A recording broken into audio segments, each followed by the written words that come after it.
Hello students, आज हमारी biology class 9th chapter 5th का लास्ट वीडियो है। ये हमारा चैप्टर 5 आज कंप्लीट हो रहा है। लास्ट टॉपिक है डेट इज़ नेक्रोसिस। हम लोगों ने लास्ट टाइम पढ़ा था कि सेल जो न्यू सेल है वो कैसे बनता है, बाय सेल डिवीजन। और सेल डिवीजन 2 टाइप्स की थी, माइटोसिस एंड मियोसिस। फिर हम लोगों ने पढ़ा कि जो सेल है वो डाई कैसे हैं, मरते कैसे हैं। वहाँ पे भी हम लोगों ने 2 प्रोसेस देखे थे, एक था एपेप्टोसिस एंड देन था नेक्रोसिस। एपेप्टोसिस को हम लोगों ने कल डिस्कस किया था लास्ट वीडियो में। आज हमारा टॉपिक है नेक्रोसिस का।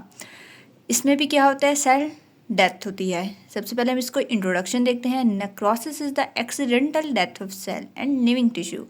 नेक्रोसिस में क्या होता है, जिस सेल की डेथ होती है वो कैसे होती है, एक्सीडेंटल, बाय चांस होती है उन सेल या फिर लिविंग टिश्यूज़ की बाय चांस होती है। जैसे कि हम लोगों ने एपोप्टोसिस में पढ़ा था कि वहाँ पे एक मुकम्मल तौर पे एक प्रोग्राम सेल डेथ होती है, लेकिन यहाँ पे नेक्रोसिस में ऐसा नहीं है। नेक्रोसिस में एक्सीडेंटल डेथ होती है, बाय चांस होती है। And necrosis less sequential than apoptosis. हम लोगों ने एपोप्टोसिस में पढ़ा था कि बाकायदा एक सीक्वेंस चल रही थी जिसमें सेल जो था वो कैसे डाई हो रहा था। वहाँ पे पहले कुछ एंजाइम्स आते थे साइटोस्केलेटन को, वो जो ब्रेक करते थे, देन न्यूक्लियर इन्वेलप को ब्रेक करते थे, जो फिर जिसका क्रोमेटिन मटेरियल था वो कंडेंस होके एक जगह जमा हो जाता था बीच में। देन वो क्रोमेटिन मटेरियल जो था वो ब्रेक हो जाता था छोटे छोटे डिस्क्रीट यूनिट्स में। उसने हम लोगों ने ब्लब्स का नाम दिया, बर्ड्स का। फिर जो वो यूनिट्स थे वो बर्ड्स बनाते थे, बर्ड्स को हमने ब्लब्स का नाम दिया था। फिर जब वो बर्ड्स जो थे अलग अलग होते तो हमने उसे एपोप्टोसिस बॉडीज़ कहा था। एंड देन उस एपोप्टोटिक बॉडीज़ को जो थे वो हमारे वाइट ब्लड सेल जो थे इनगल्फ कर लेते थे थ्रू फाइगोसाइटोसिस के थ्रू। तो ये एक मुकम्मल सीक्वेंस थी। लेकिन नेक्रोसिस में ऐसा नहीं होता। नेक्रोसिस जो होती है वो लेस सीक्वेंशियल होती है। अब बाय चांस एक्सीडेंटल जो सेल की डेथ होती है नेक्रोसिस में, उसकी कुछ काजेस तो होंगी ना। There are many causes of necrosis including, बहुत सारी काजेस हैं जिसमें ये शामिल है। जैसे इंजरी हो जाती है, बाज़ औक़ात में इंजरी की कोई भी इंजरी लग जाती है थ्रू एक्सीडेंटल, या फिर कुछ भी हमें हमारी बॉडी पे कोई इंजरी लग जाती है तो वहाँ पे जो सेल डेथ होते हैं वो नेक्रोसिस के ज़रिए होते हैं। इन्फेक्शन हो जाता है, कोई भी हमारे पर वायरस बैक्टीरिया हमारे बॉडी के ऊपर इन्फेक्शन काज करते हैं तो उससे भी जो सेल की डेथ होती है वो नेक्रोसिस की होती है। एंड कैंसर भी एक टाइप है नेक्रोसिस में, ठीक है। और नेक्रोसिस में occur when a cell is given hypoxic environment. Necrosis तब भी होती है जब एक सेल को हम हाइपोक्सिक इन्वायरमेंट प्रोवाइड करते हैं। Hypoxic mean with less oxygen. अगर उस सेल को लो ऑक्सीजन प्रोवाइड की जाए उसे हम हाइपोक्सिक इन्वायरमेंट कहते हैं। और नेक्रोसिस वहाँ पे होती है उस सेल में, मतलब वो सेल मरता है। कब मरता है, जब उसे लो इन्वायरमेंट प्रोवाइड की जाती है, ठीक है। तो ये थे हमारे पास कुछ काजेस। अब प्रोसेस कैसे होता है नेक्रोसिस का। सबसे पहले क्या होता है, सेल में एक लाइसोसोम, हम लोगों ने चैप्टर 4 में लाइसोसोम के बारे में पढ़ा था कि ये एक ऑर्गेनेली है जो सेल्स के अंदर प्रेजेंट होती हैं। ये जो लाइसोसोम्स हैं ये कुछ एंजाइम सिक्रेट्स करते हैं, जिसे हम लोगों ने डाइजेस्टिव एंजाइम्स का नाम दिया था। ये जो डाइजेस्टिव एंजाइम है ये हम सेल में तो ये कोई भी फॉरेन पार्टिकल आ जाते हैं या फिर बॉडी के अंदर जो है वो चीज़ों को एब्जॉर्ब, उसके डाइजेस्ट करते हैं। कैसे करते हैं, डाइजेस्टिव एंजाइम के जरिए।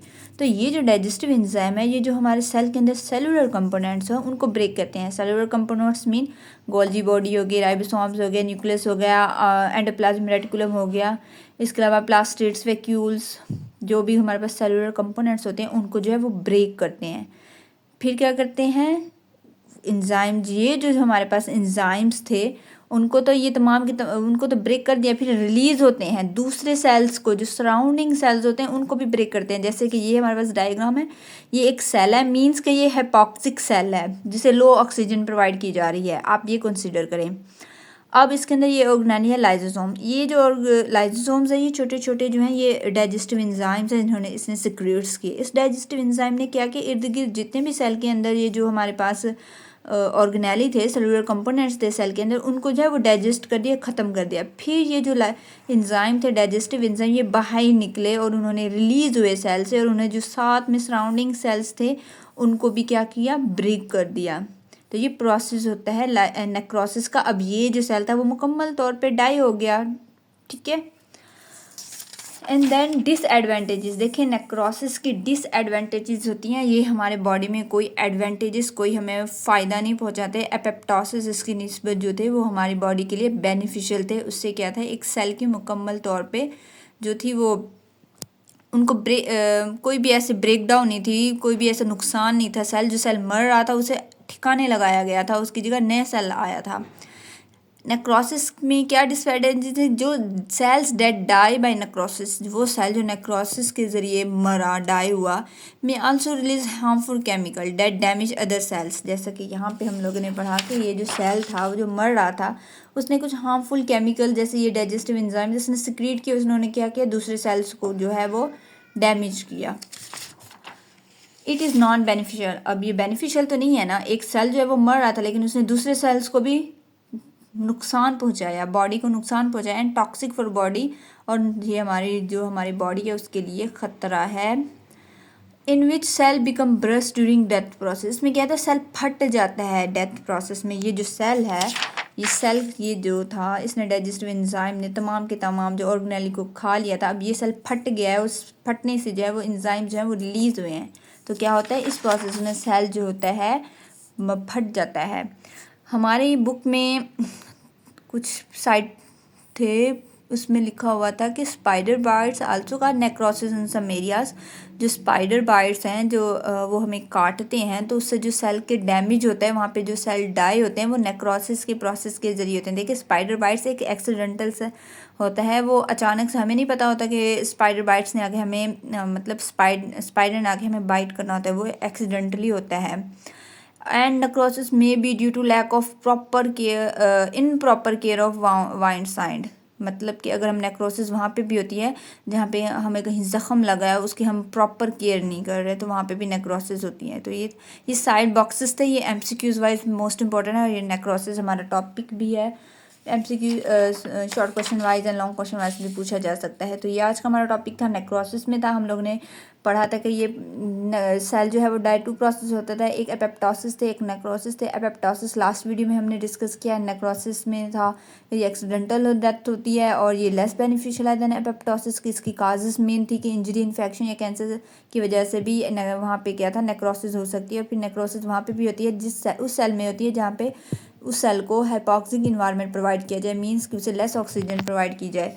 फिर प्रोसेस पढ़ा था कि एंजाइम्स होते हैं हमारे सेल के अंदर, वहाँ पे वो एंजाइम्स जो हैं वो लाइसोसोम्स होते हैं, वो ऑर्गेनेली है, ये एंजाइम्स को है सिक्रीट करते हैं। वो एंजाइम डाइजेस्टिव एंजाइम्स होते हैं, उनका फंक्शन होता है चीज़ों को डाइजेस्ट करना, खाना।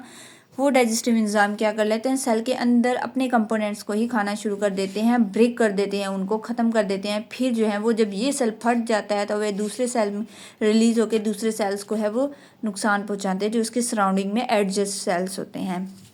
फिर हम इसके पढ़ा था कि ये डिसएडवांटेजेस होते हैं इसके, क्योंकि ये हमारी बॉडी को डैमेज करते हैं, कुछ हार्मफुल केमिकल्स जो है वो रिलीज़ करते हैं। वो सेल जो नेक्रोसिस के जरिए डाई हो जाता है, ये नॉन बेनिफिशियल और टॉक्सिक है हमारी बॉडी के लिए, और इस प्रोसेस में जो है वो सेल फट जाता है इस डेथ प्रोसेस में। फिर पढ़ा कि स्पाइडर बाइट्स आल्सो काज नेक्रोसिस इन सम एरिया, क्योंकि स्पाइडर बाइट्स जहाँ पे काटता है वहाँ पे भी सेल डाई होती है। किस प्रोसेस से डाई होती है, नेक्रोसिस के जरिए। और नेक्रोसिस वहाँ पे भी होती है हमारे वाइंड्स है जहाँ पे हमें ज़ख़म लगा होता है, उसकी हम प्रॉपर केयर नहीं करते। तो ये था आज का हमारा टॉपिक नेक्रोसिस का। ये आज हमारा चैप्टर 5 कंप्लीट हुआ। आई होप सबको समझ आ गई होगी।